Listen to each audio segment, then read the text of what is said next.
So, I first found out about you on 4chan, which I just wanted to take a quick peek. Who here uses it or has gone on it? Okay, not. Oh, okay. So people are admitting it. So it's an anonymous chat board, and I think because of that reason, people feel like they can say anything.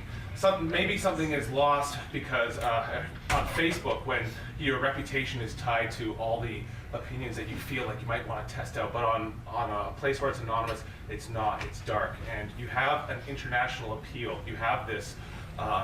If I start a Jordan Peterson thread, within 5 minutes, I've got people from 10 different countries, even countries that don't have English as their main language, are joining in and talking about you.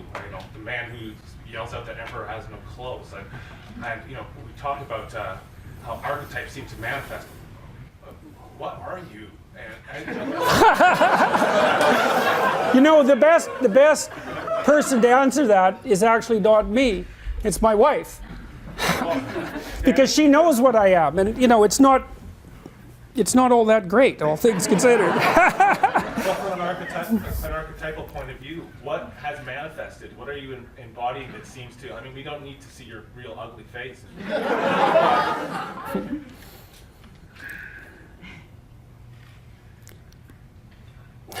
Jesus, that's it.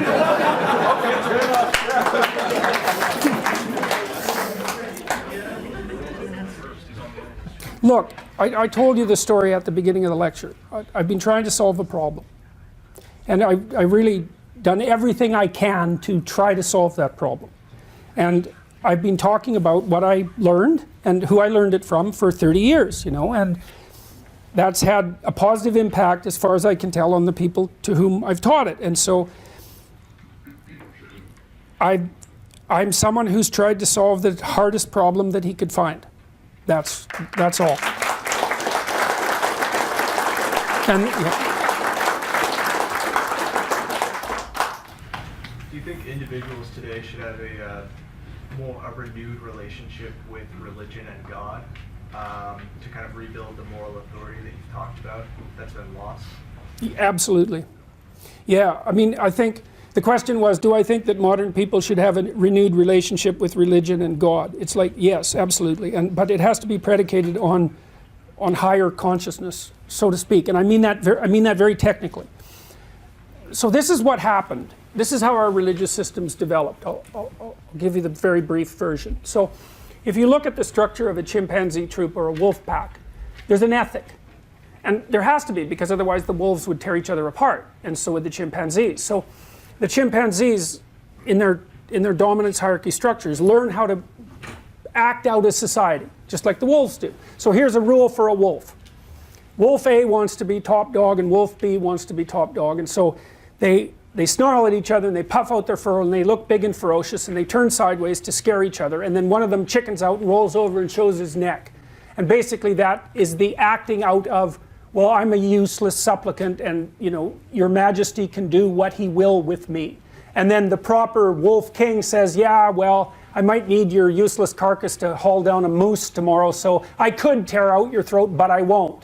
And then they both get up and go along in the pack. And so the reason I'm telling you that is because there's an ethic there. Here's another ethic among animals.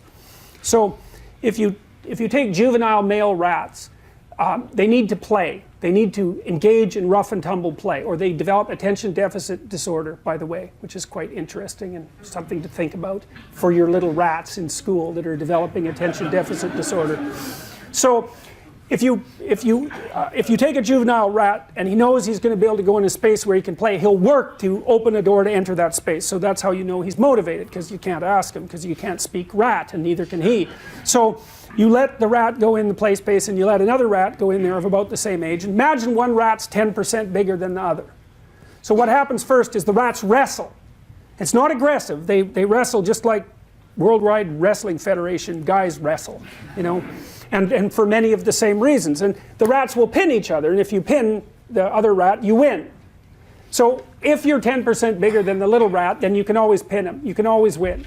Okay, so then what happens is the big rat becomes dominant and the little rat becomes subordinate, and they have a wrestling match, and then they part. The next time they meet, because it's an iterated game, the next time they meet, the little rat has to ask the big rat to play. And he does that the same way that you ask a child to play. You know, you do your play stance just like a dog does. You can understand when a dog does that. And so the little rat, you know, gets playful with the big rat, and then they play.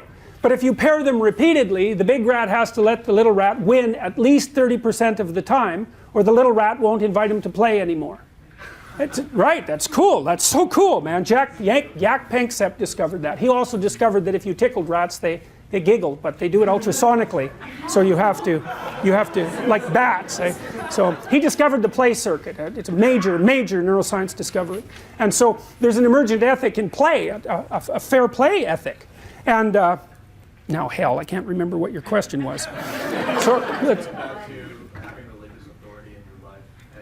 oh yes, okay. So what happens is that there's an ethic that emerges out of social interaction. And then, because human beings are conscious, we watch that ethic emerge, and then we start telling stories about it. We tell stories about the honorable person.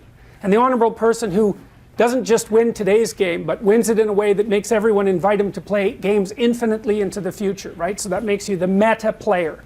That's what you're trying to be. And that's the hero who goes into the unknown, right? It's the person who acts in proper interactions with other people. It's truly an emergent ethic. It's real. It's more real than anything else. We map that, and that's somehow associated with our consciousness. Well, we need to understand these sorts of things in order to put a biological structure underneath our religious thinking again, and to tie it into our scientific knowledge, and to become awake and aware of these sorts of things so that we can reestablish the foundation underneath our culture. And it's a terrifying thing to do because it does place a burden on people, right? But you want a burden. And it's so interesting. It's really one of the things that's also so cool about what's been happening. I don't understand this. I commented on this at the University of Toronto debate. The first thing I did, which was unexpected to me and everyone else, they didn't know what the hell I was doing, as I said, I looked around, I said, hey, you know, 80% of the people in this room are men. It's like, why is that? Something's going on here. And it's an indication that men and women have different interests. 91% of my viewers are men. What the hell? Why is that? And look at this room. It's almost all men, and men don't come to these sorts of things, generally speaking, right? Maybe because they're stubborn and ornery. But so there's also something specifically in this for men, and by implication for women, because what do you want, useless men? No, you don't want useless men, that's for sure. Although, if you have a useless man, you get to dominate him. And so maybe that's not such a big price to pay for having someone around that you can treat like an infant. So that's the downside of the war between men and women. But a woman with any sense wants a man who's dangerous but tame. So maybe that's part of, well, we'll leave it at that. I had a question regarding a remark that you made in a recent lecture where you characterized your classroom as as occupying the space of the cognitive elite, where they would have a general IQ of, say, 120 to 130. I just wanted to know if you could substantiate on that, given the fact that there is an extraordinary diverse range of disciplines which require different kinds of rote skills in the university. Also, with the kind of confounding variable that the university has may not be considered by some people to be the most exclusively the exclusive institution that it once was, as a representation of the enlightened cognitive elite. Okay, well, let me talk about the situation at the Ivy League universities first. The question, broadly speaking, covers a question about intelligence and about its diverse manifestations and about its role in selection for universities. If you go back and look at the records at Harvard, for example, in the early 1960s, the typical IQ for a Harvard student was about 105 to 110. Not much above average, but that's because they were finishing schools for the rich, roughly speaking. And you know, if you had a rich father and he made his money, he was probably well above average in intelligence. But if you were his offspring, there's regression towards the mean, so there's no reason to assume that by nature of your position you were going to be particularly intelligent. Anyways, the average Ivy League student was bright, but not outstandingly so. Now it's like IQ 145. It's 3 standard deviations above the mean. Because the reason for that is because they're selected by the SAT, Scholastic Aptitude Test. It's an IQ test. They won't say it's an IQ test, but that doesn't matter. It isn't it's an IQ test. It's as simple as that. any test that contains a sufficiently diverse range of problem-solving questions that's rank ordered in accuracy among people is an IQ test. The correlation's like 0.85. So, and what has happened, there's two things that have happened. I mean, the Ivy Leagues have got more and more selective because they can, and so the average IQ of their students has just continued to move upwards. And then the average IQ of the population has actually increased to a substantive degree too over the last 50 years, partly, perhaps mostly, because of improved nutrition and information exposure among the more deprived members of the culture. It's better to watch TV than to sit alone in your crib, for example, and isolated. And people have enough food now, so the really low end of the intelligence spectrum has been truncated and the general population IQ has increased. So with regards to institutions like the University of Toronto, say, the average IQ at the University of Toronto is somewhere between 120 and 130. And we know that because we've tested it. And it's not surprising because you're basically selected for cognitive prowess, right? Because grades are a rough marker of intelligence. Conscientiousness, by the way, also matters. Independent trait. Because the best two predictors of university grades are conscientiousness and intelligence. Not creativity, by the way. Zero correlation with creativity. So, yes? I'm very interested in your comments on this phrase, Western culture is committing suicide. Why is that happening? Guilt. Yes, what guilt? Expand please. Whose guilt? What guilt? Well, there's lots for people to be guilty about. You know, I mean, you might say, to what degree should you bear the horrendous guilt of your ancestors? And that's a really hard question. I mean, because the radical left answer would be, to the degree that you're privileged by your ancestry, you should bear their guilt. And what, commit suicide? Well, yes, the question is then what do you do? Well, what you should do is, what I suggested today, I would say, is take responsibility for your lives and understand that what you have came at a terrible cost and that you have an ethical obligation to use it properly, and that would be sufficient to pay for the sins of your ancestors, so to speak. I think it's absolutely reprehensible that the radical left dares to attribute to ethnically identified groups collective guilt. There's absolutely no excuse for that. It's completely murderous, and that should be rejected out of hand. So, but that's independent of the issue about what you should do, given that part of your wealth is a consequence of historical catastrophe. So you should try to sort that out, roughly speaking, and for everyone's benefit, but not necessarily because you're any more guilty personally. You're guilty as hell personally, but so is everyone else. That's the critical thing. So is everyone else. Okay, I would like to answer that question, but I can't.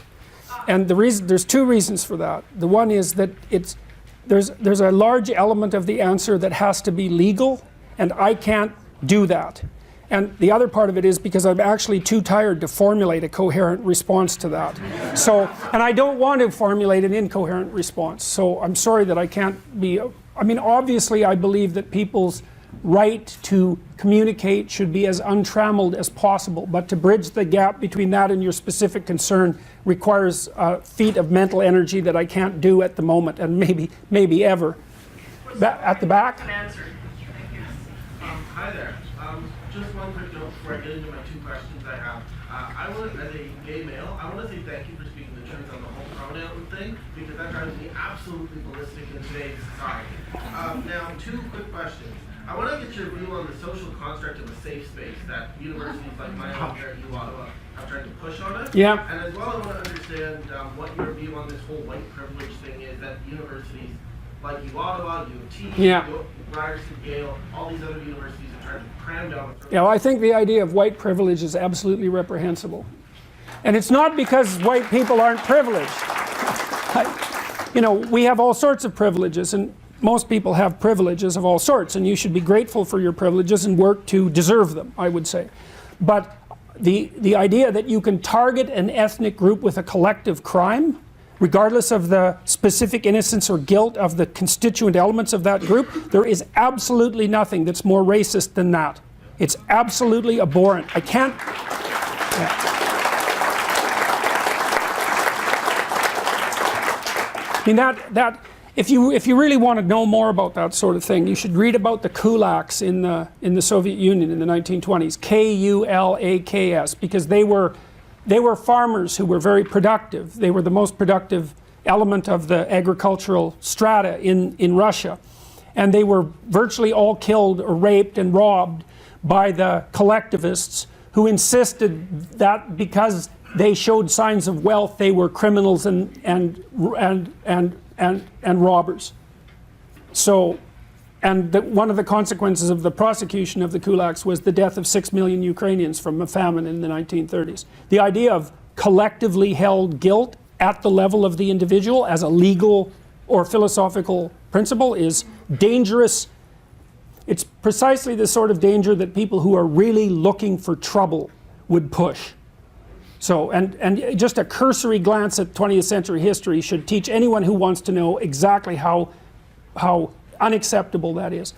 With regards to your first, okay, there's the safe space issue, but you also said something right at the beginning. You announced your sexual preference at the beginning, and I understand exactly why you did that, but I have a comment about that.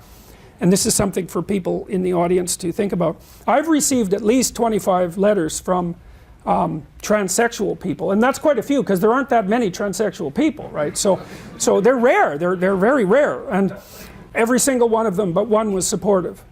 And the one that wasn't supportive was mildly critical, and they said exactly the same thing that you said, roughly speaking, is that, and so one of the things we want to remember is that just because some noisy activists stand up and say, because I'm a member of this group, or even worse, because I say I'm a member of this group, I am therefore an advocate for that group's interests, is we should just dispense with that self-identification as a worthy representative instantaneously, because it's predicated on the idea that one dimension of a person's identity is sufficiently what would you say, broad and all-encompassing, so that you can infer their political stance, for example, which you can't.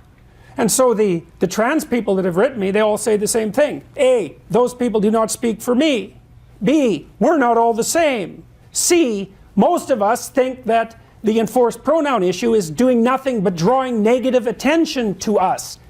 D, most of us just want to be referred to by the other pronoun. That's the whole point. So,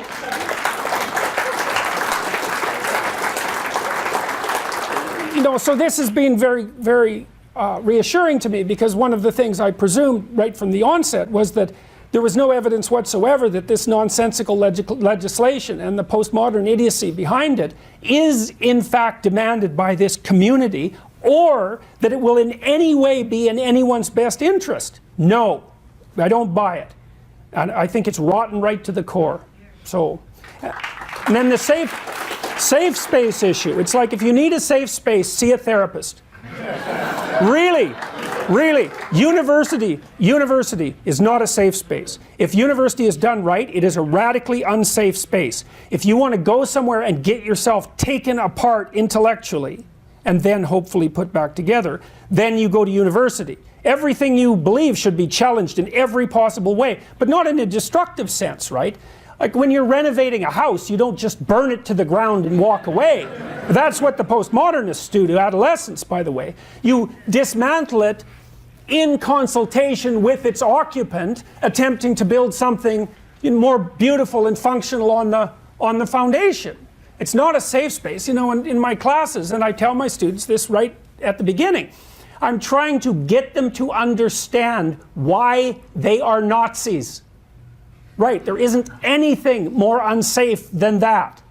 And all of them, virtually all of them, write back to me afterwards and say, this was the most worthwhile class I've ever had in my life, and it changed my life. It's like, well, I'm teaching you the worst possible thing about yourself. And your response is, oh, that was so useful, and I'm way better than I was. But it's in keeping with the idea that you need to be exposed to things that you fear and hate, because that's where salvation lies, roughly speaking. So, yes. You mentioned how humanity seeks certainty, and also how the good we need to attain is essentially achieved through an act of faith, which is speaking the truth the best we can. And what I've been thinking about is, how can we have confidence in the existence and the good of the Logos? Is there anything to ground our confidence in it? That's a great question. So what is there anything to ground our confidence in the Logos? Yeah, sure. Two things. One, the testimony of the ages. Two, practical experience. Try it. Try it. You know, and what you start by, while doing what I suggested earlier, which is fixing the things around you that you can fix. Because that's like the embodied manifestation of the Logos. That's, by the way, why Christ was a carpenter, archetypally speaking, right? Because he fixed things.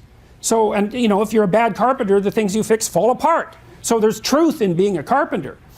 But then the next thing is, you probably can't speak the truth because no one can. But you cannot say things you know to be lies. And that's a really good place to start. And you can learn to pay attention to that very rapidly. You kind of know already. But it's a consultation with your embodied being. When you say something you know to be false, you won't be able to stand up straight. You'll get weak. You'll feel a physical division take place inside you. It's partly shame, because you're failing to bear the burden of your existence, and you're revealing that to yourself by your use of deceit. Stop saying things you know to be false, and then watch what happens. And this is the existential element of it. It can't be proved, as far as I can tell, the same way that you would prove a scientific hypothesis. It can only be proved in the confines of your life. And you actually have to sacrifice your life to the Logos in order to find out. Because the only way you'll test it is by acting it out and see what happens. You don't get to do it twice. So, but I think the consequences will reveal themselves relatively quickly. My experience has been that, because I'm always working with my clients, and I see clinical clients 20 hours a week, roughly speaking, and we're always working on stating things more clearly, trying to make things better, you know, and it almost inevitably at least makes the horrible things bearable, which is a lot better, you know, and sometimes makes mediocre things way better as people's lives expand and they get more confident and straighten things out around them. So it's the testimony of the ages and your willingness to test it existentially in the confines of your own life. You'll find that there isn't anything more interesting than you can do, because it takes the stultifying predictability out of your life. You never know what will happen if you say something that's true. It's a miracle. Miracles will happen. And that's very interesting. It's crazily interesting. And so that's good. Crazily interesting. You've got that to set against tragedy. And so, well, so you can try it.